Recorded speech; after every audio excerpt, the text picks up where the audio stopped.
Welcome to Unlocking Your Truth, another podcast by Dr. Leslie Phillips.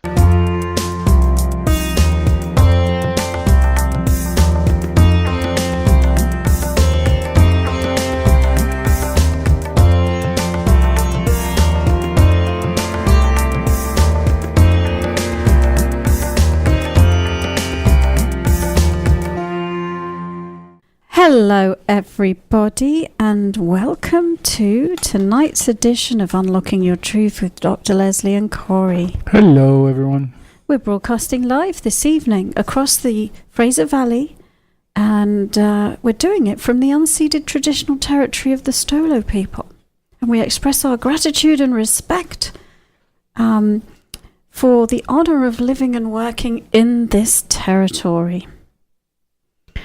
Well, welcome to Unlocking Your Truth, everybody. And if you're a new listener, this is a talk show about metaphysics and spirituality. And every week we have a different discussion topic. And our phone lines are open for you to join in and to also ask your questions. And so we love to give you an intuitive insight into your life's biggest questions, which is kind of part 2 of the show. And as I said, part 1 is always a discussion topic. And do you know what it is this evening, Corey? Pizza. No. No? Probably intuition then. Yeah, how to awaken your intuition. That's tonight's topic. Sounds exciting. Yeah, it's very exciting. I really looking forward to talking about it.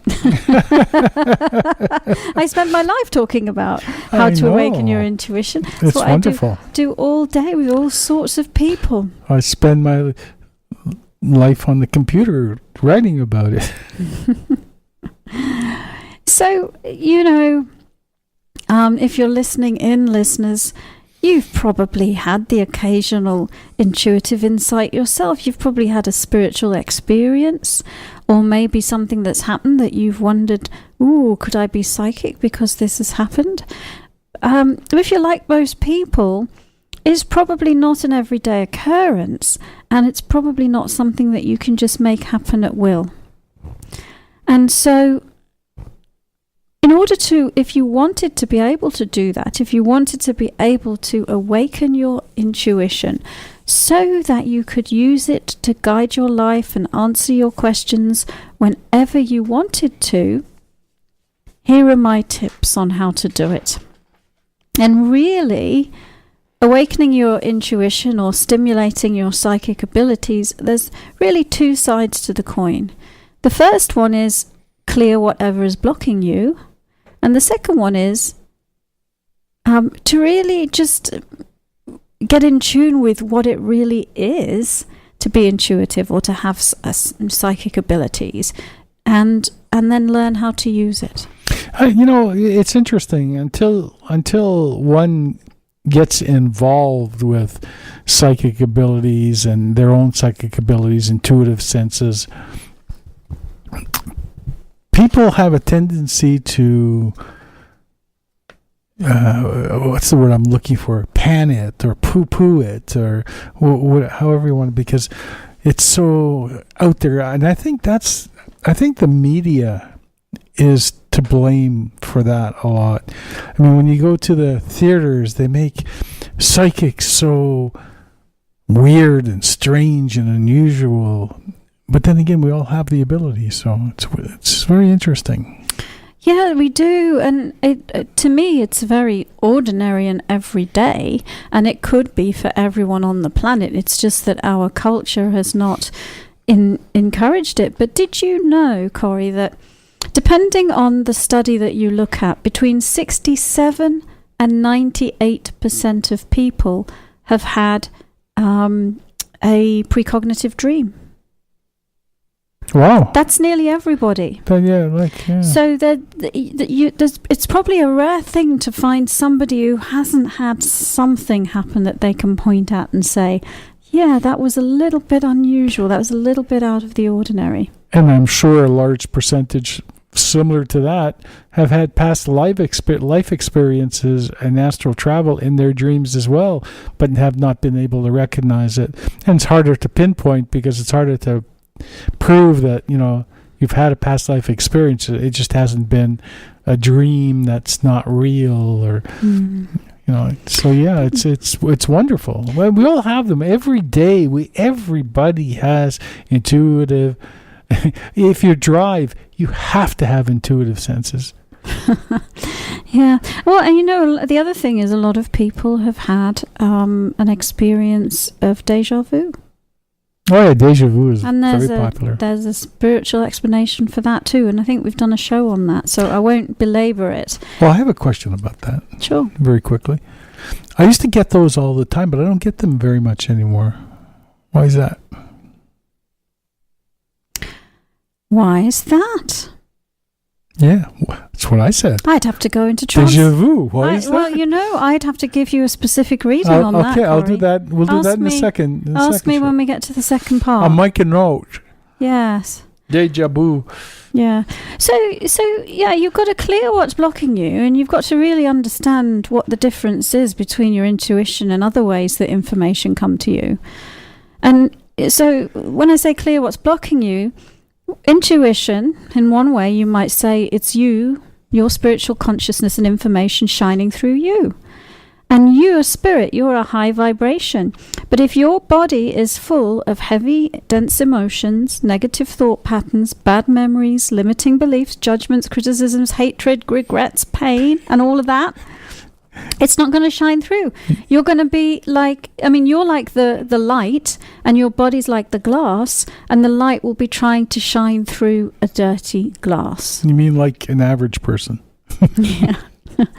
Well, it kind of is the state of human consciousness at this time, more or less. And then the second point, learn what it is and how to use it. Like I said, your spirit, but most people don't know that. Most people believe that they're their body.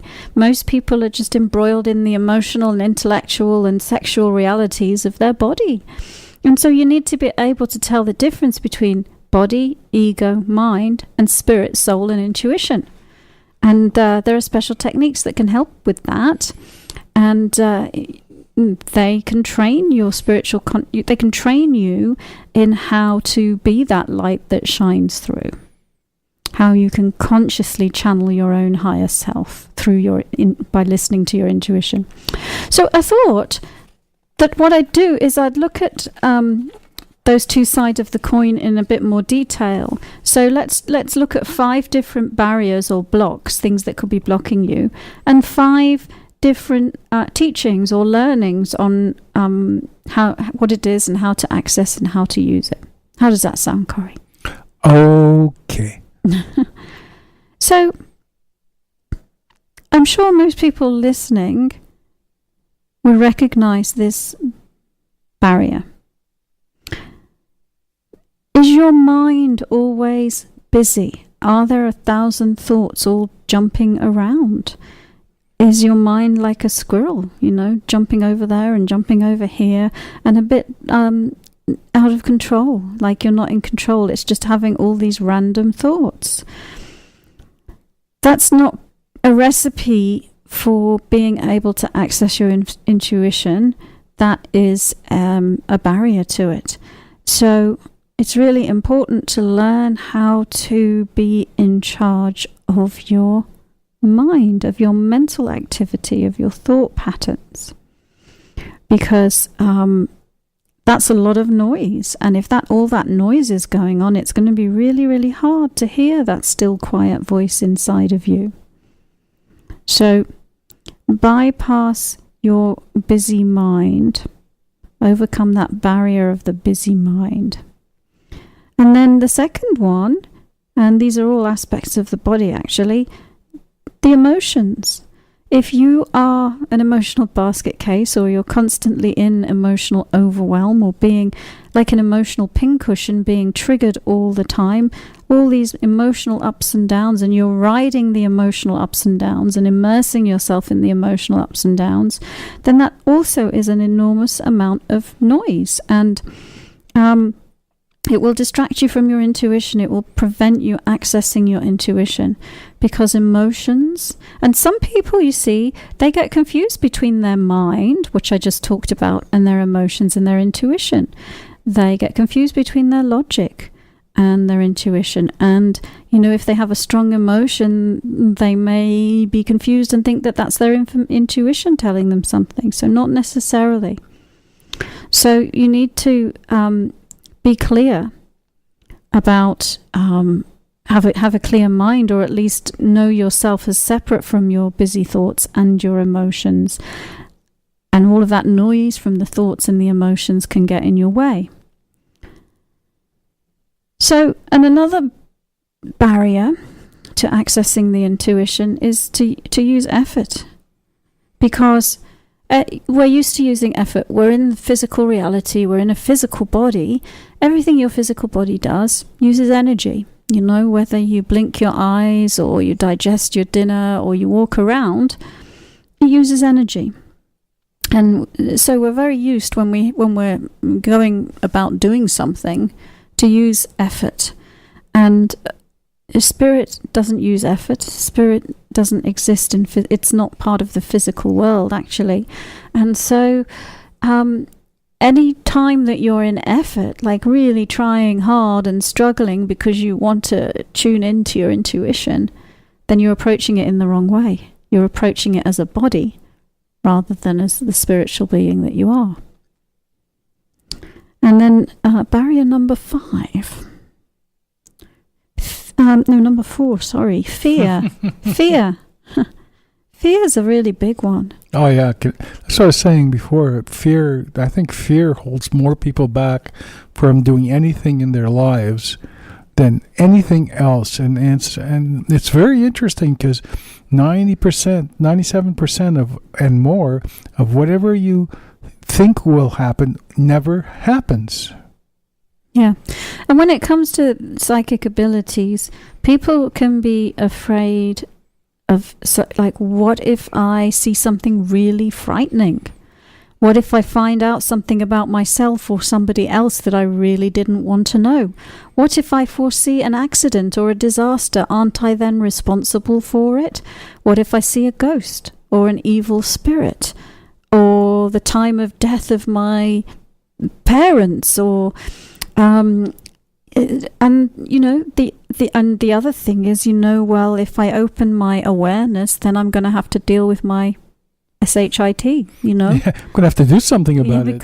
Because then I can no longer hide from it, and I want to stay in self-denial. And then there's also the fear of ridicule, fear of being called crazy, fear of being laughed at, fear of being different, fear of being all alone because nobody accepts you because you're this crazy, weird psychic person. And also fear of being punished because of it. Because there's so many examples in history of people losing their lives, actually, when they had these abilities. And so you can have past life fear that comes from a past life as well. What I find interesting about that what you were saying is people thinking that you're weird and stuff. And I guess you could, the word just flew right out of my head.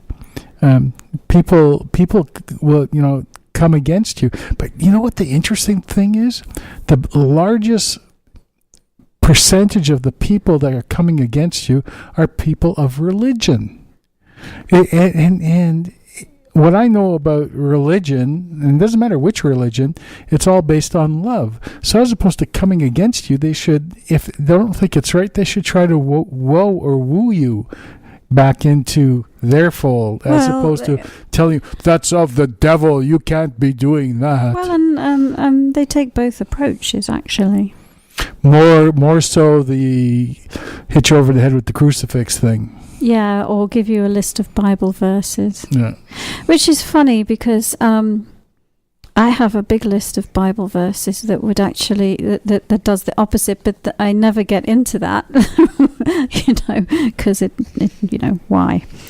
Anyway, number 5 on my barriers to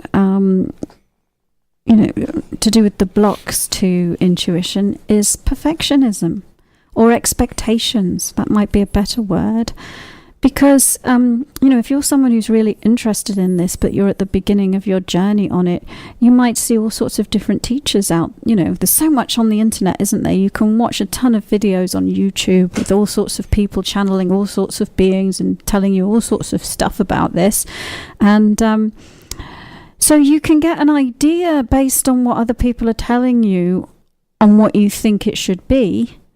And that gets in your way of knowing what it is for you. And so it's much better, I feel, to find a teacher who can help you, show you the way to connect with yourself and your own information. Because we all have our own information.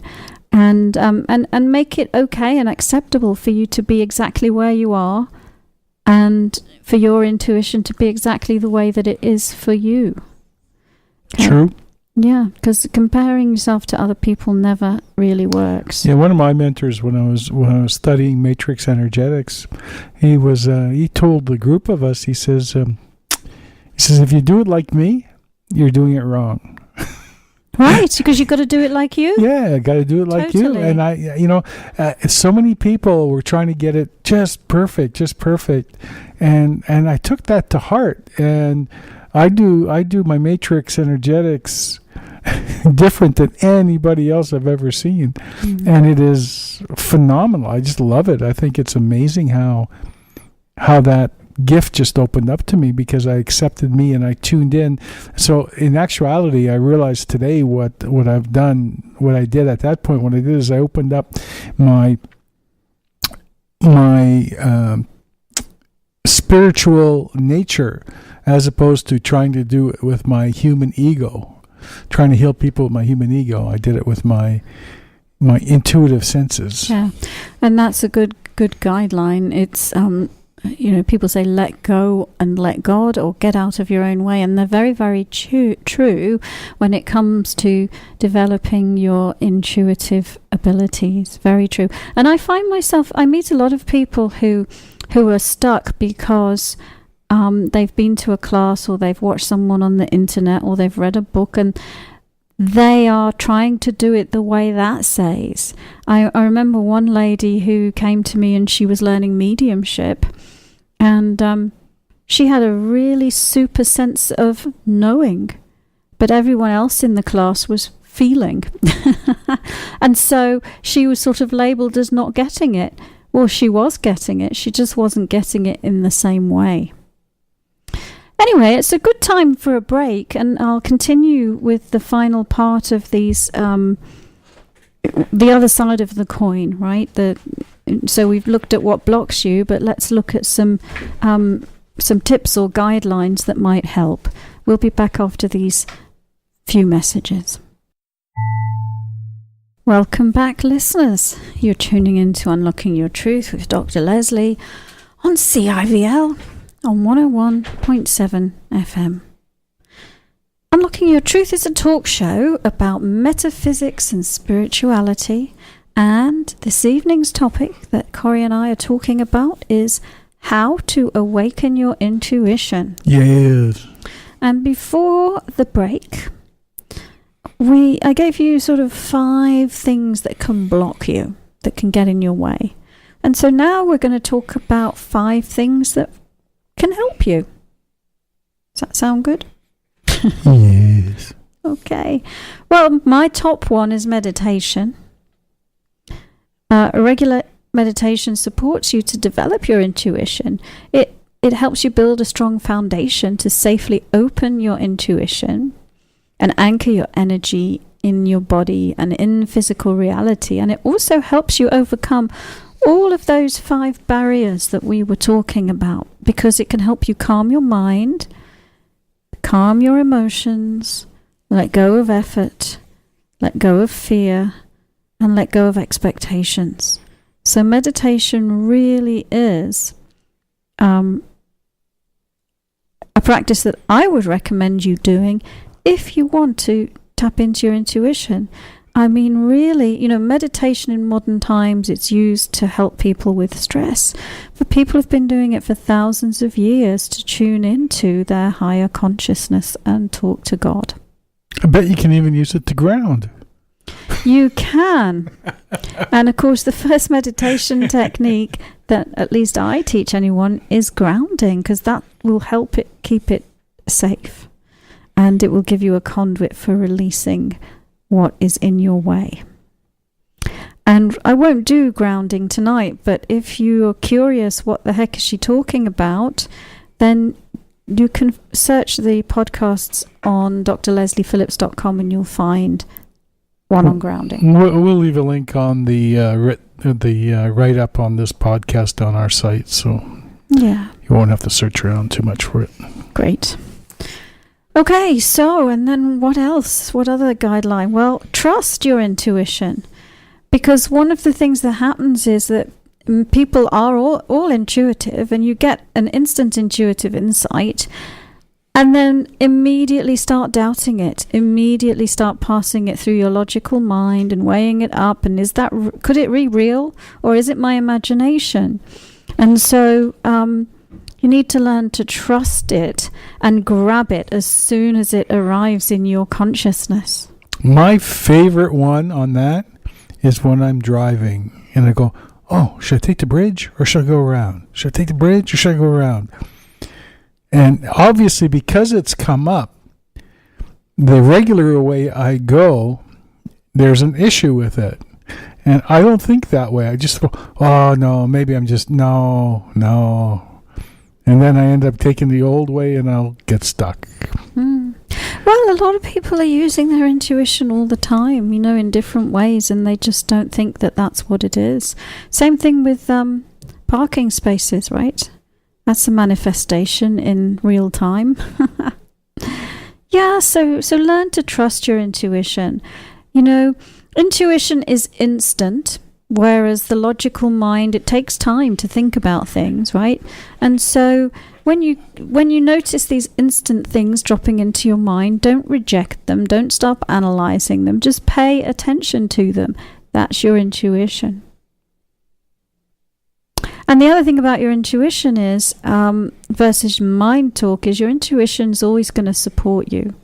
Whether it's your inner voice or your higher knowing, these are voices that you can trust.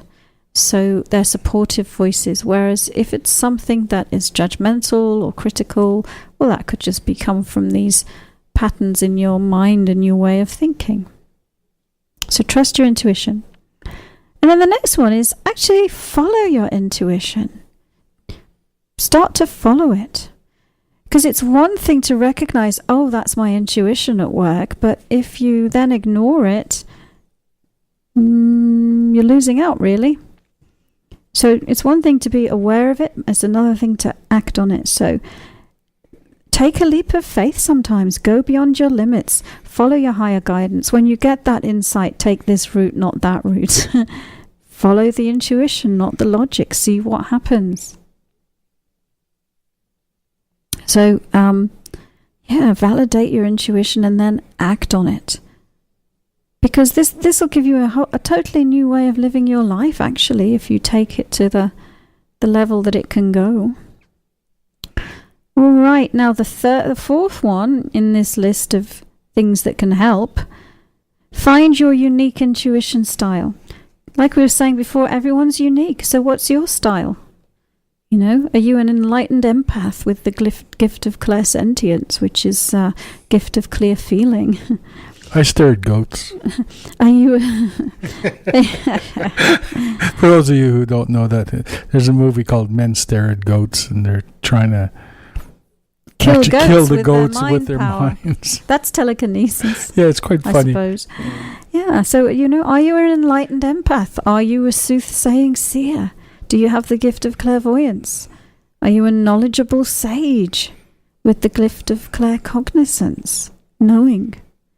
Or are you a mystical master with the gift of clairaudience, right? So do you tend to feel, see, know, or hear, or something else, like you can stare at goats and make them fall over? We have a great quiz for that on the website as well. We really do. Yeah, actually we do. We have a fantastic quiz that will help you find your intuition style. And you see that then when you find your unique intuition style, it will help you validate it and stop comparing yourself to other people, because you'll say, well, this is the way it's working for me, at least right now. I mean, you can open many other things up with some training, but find what your style is now, right now. I've I've got to say this. I wrote some information on pregnancy couple of weeks ago, and I was looking for some keywords to put in the website, and I came across one keyword. I was taken aback.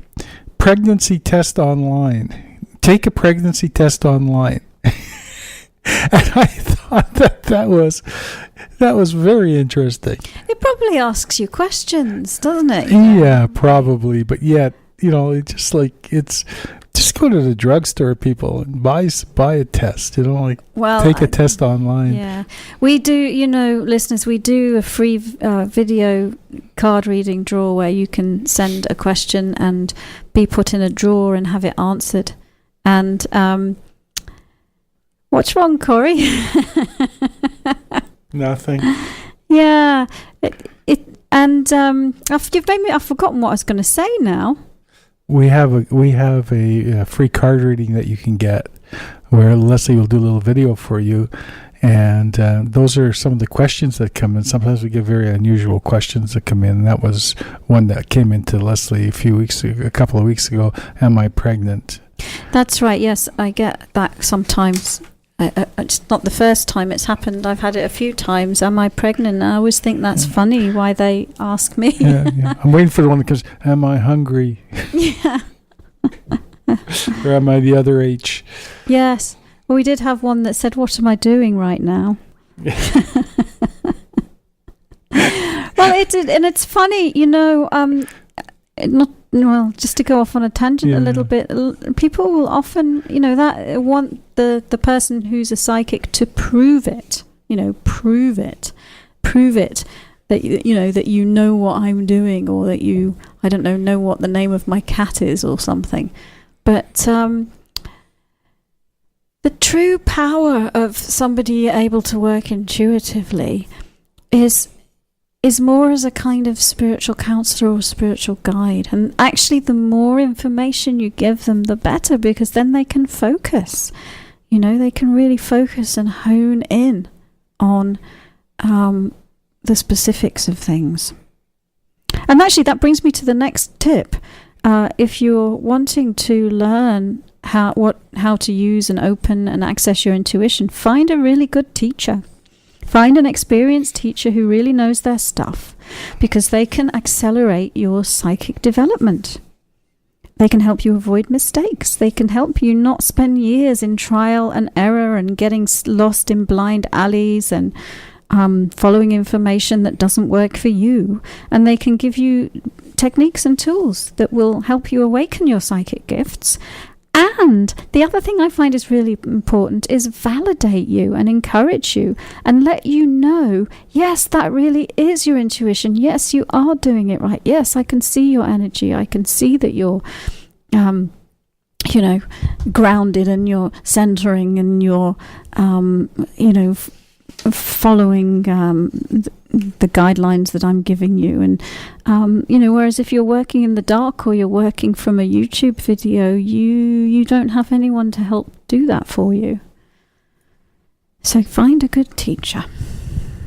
So that, Corey, that's my tips for awakening your intuition for this evening. 10 tips to awaken your intuition. What should we do now? I don't know. Time for coffee? I don't know. But no, we can go to questions. I'm first. I have my first question. Oh, yeah, you've got a question. That's cool. Yes. So, Dr. Leslie, there's a question here from a CK, and he wants to know, why did I used to have a lot of deja vu experiences, but I don't have as many anymore? I actually have very few. Thank you. Or take a look at that, CK. Or take a look at you and your energy and your deja vu. What I'm actually seeing it has to do with you being on track versus not being on track. and it has to do with you needing to work a lot of things out versus not having so much to work out. So let me explain what I mean. So what déjà vu is from a spiritual perspective is this. Okay, so let's see if I can explain it. You, physical reality CK, in your body, going about your life through time and space, right? So your life appears to have a beginning, and time going by and different things happening. And, it's linear. It happens one step at a time. And, there are different choices along the way that take you on different paths. But there's also a higher aspect of you that has an awareness outside of time and space. And, some people call it your higher self or your soul or whatever you want to call it. And so what déjà vu is it's you looking at the different choices and actually playing them out in another reality in a multidimensional way, actually in the astral body. And so if you're faced with some different life choices, shall I go down this avenue or this avenue or this avenue? And maybe one of those choices could take you to a very dark place, and one of those choices could take you to a very bright place. You might play those out on the astral plane in non-physical reality just to see, well, what would this one be like, and what would this one be like, and what would that one be like? You rehearse it, and then you decide, I think I'll do it this way in physical reality. And then and so what déjà vu is, the information is registering in your waking consciousness. I've done this before, and you have, because it's something that you've rehearsed as spirit. So I'm seeing that you had a lot of challenges earlier on that you were trying to weave your way out of. What if I take this track? What if I take that track? What's this like? What's that like?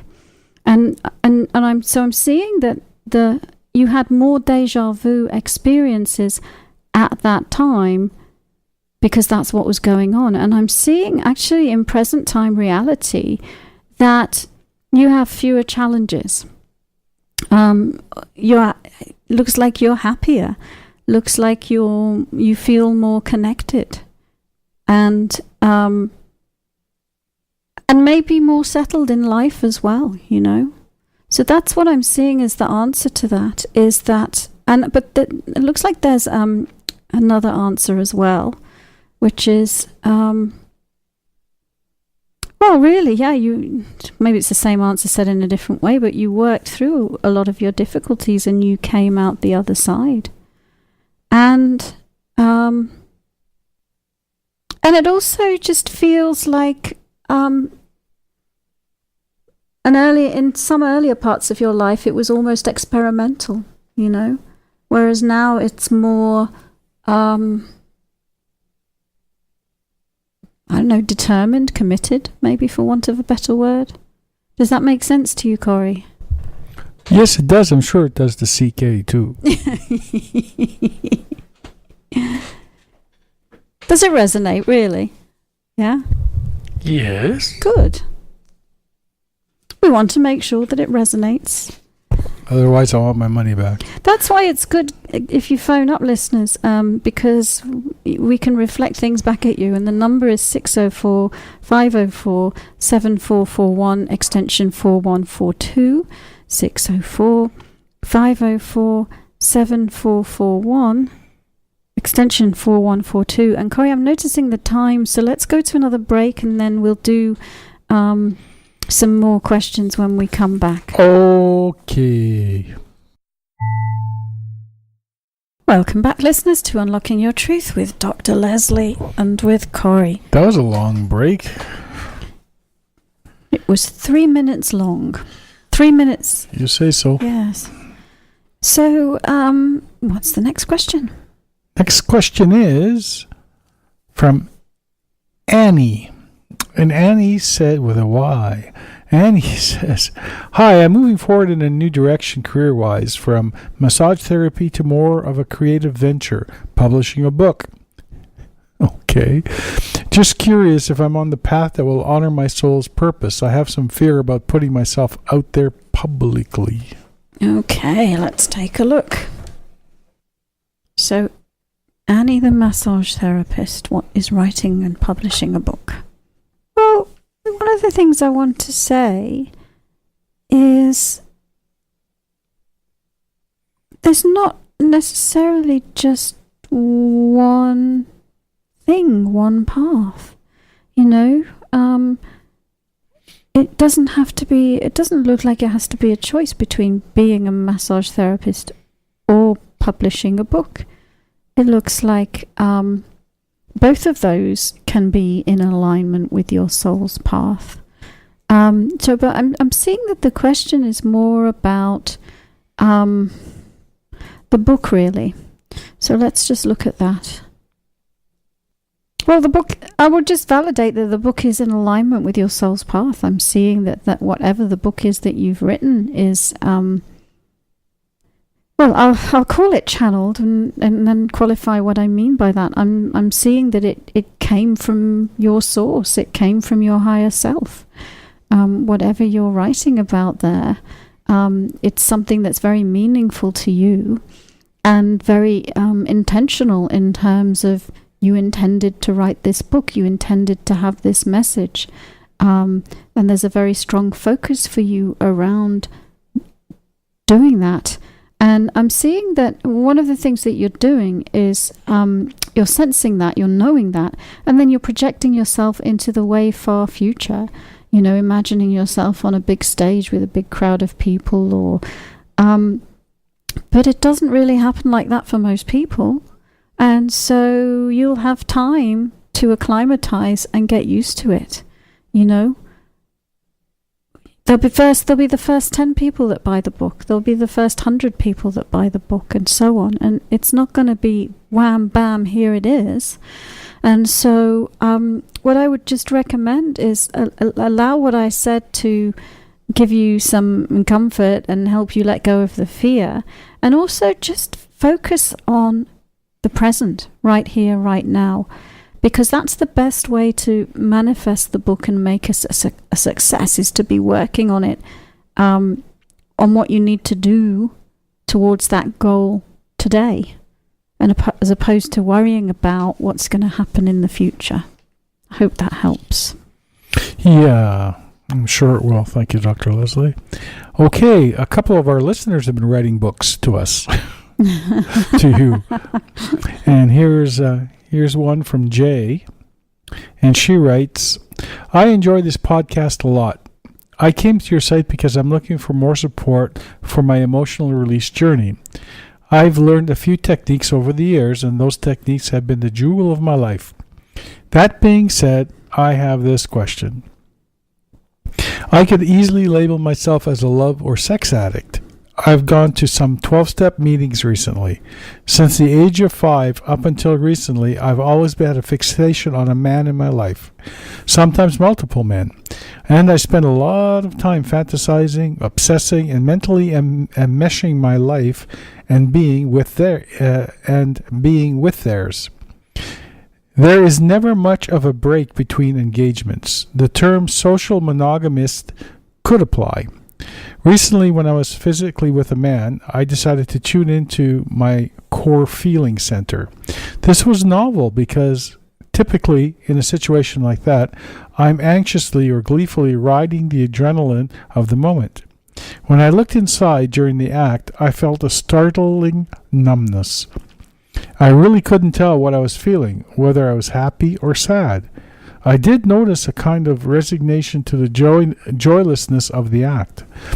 It's hard to describe, but since I spent so much time obsessing when the act is happening in the moment, it may be a kind of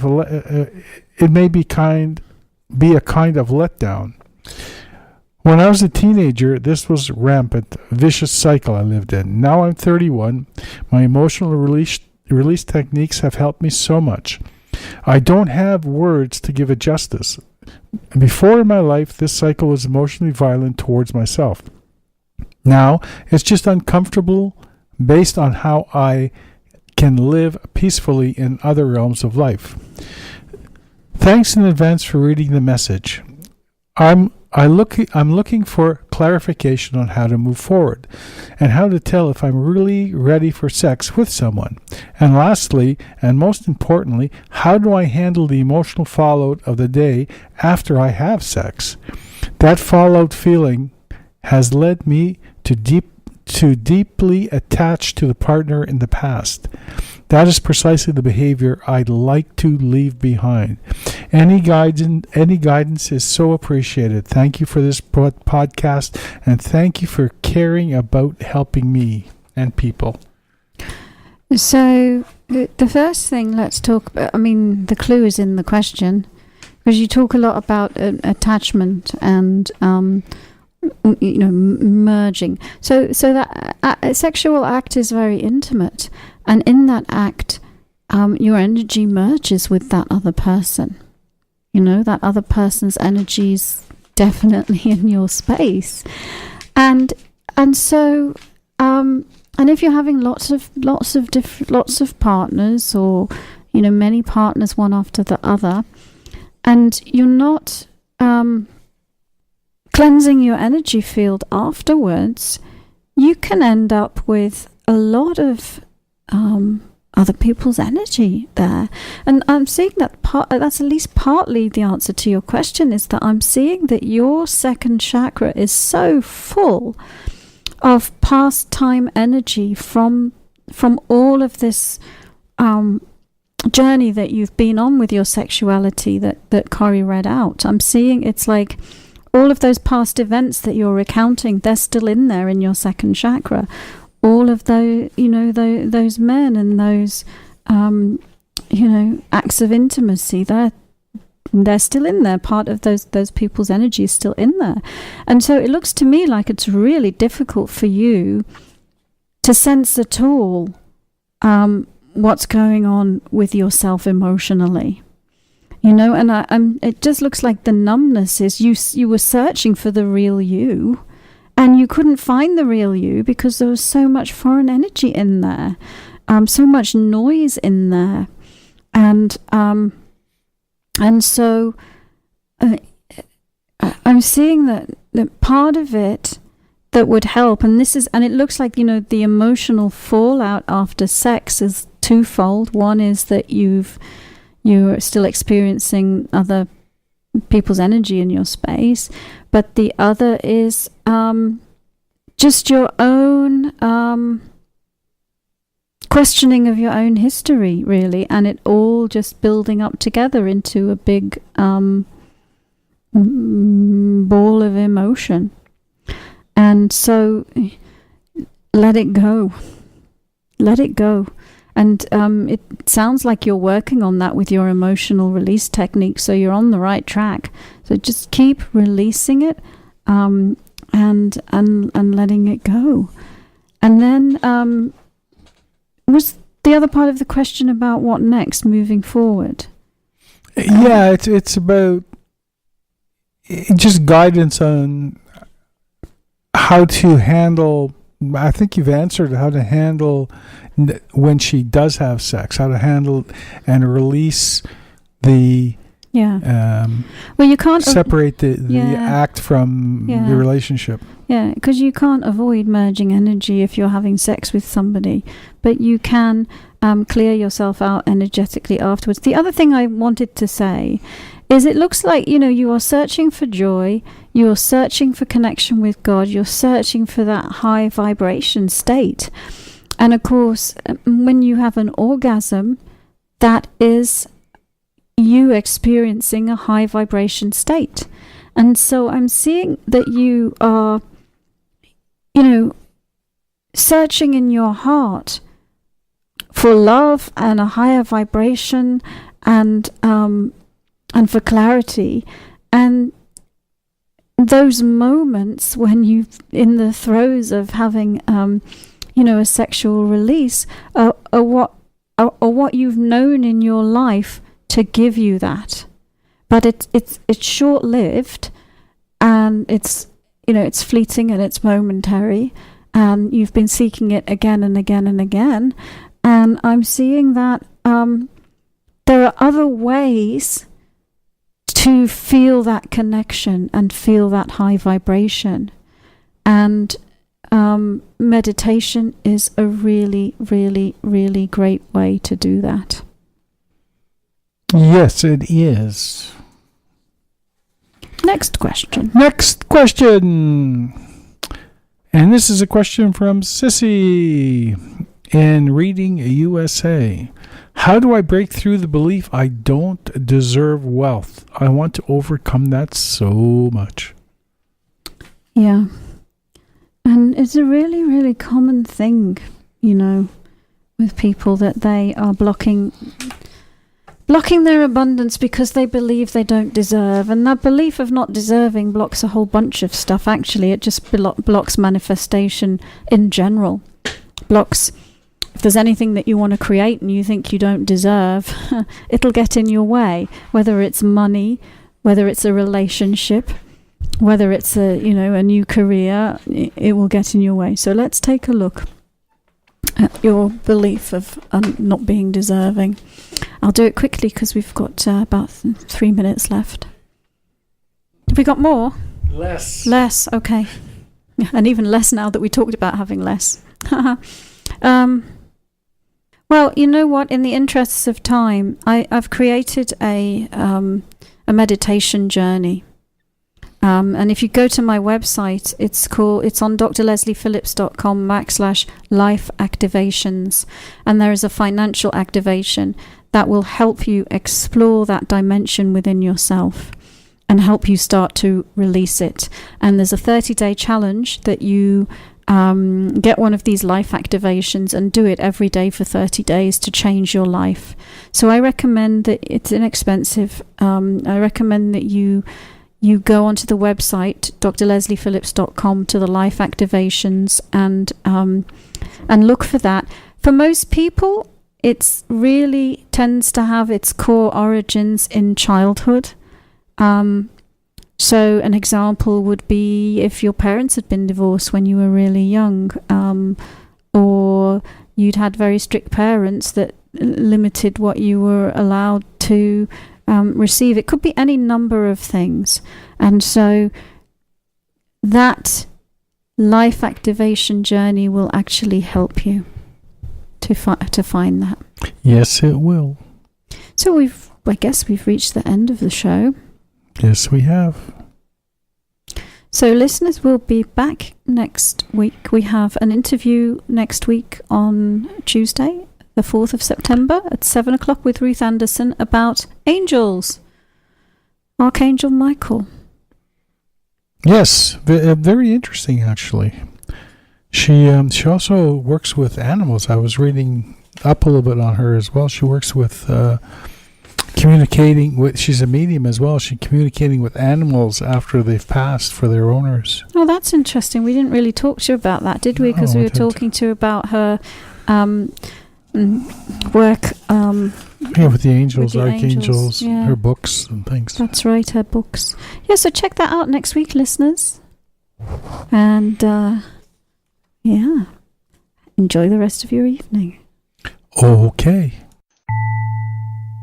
Thank you for joining us. You've been listening to another Unlocking Your Truth podcast by Dr. Leslie Phillips. For more information, go to our website at drlesliephillips.com. That's drlesliephillips.com, where you can ask questions or send her an email, and there's many free gifts on there for you as well. You can also find the questions that were asked during this show at the website on our free card reading podcast page, where you'll find a full list of them. Come back again.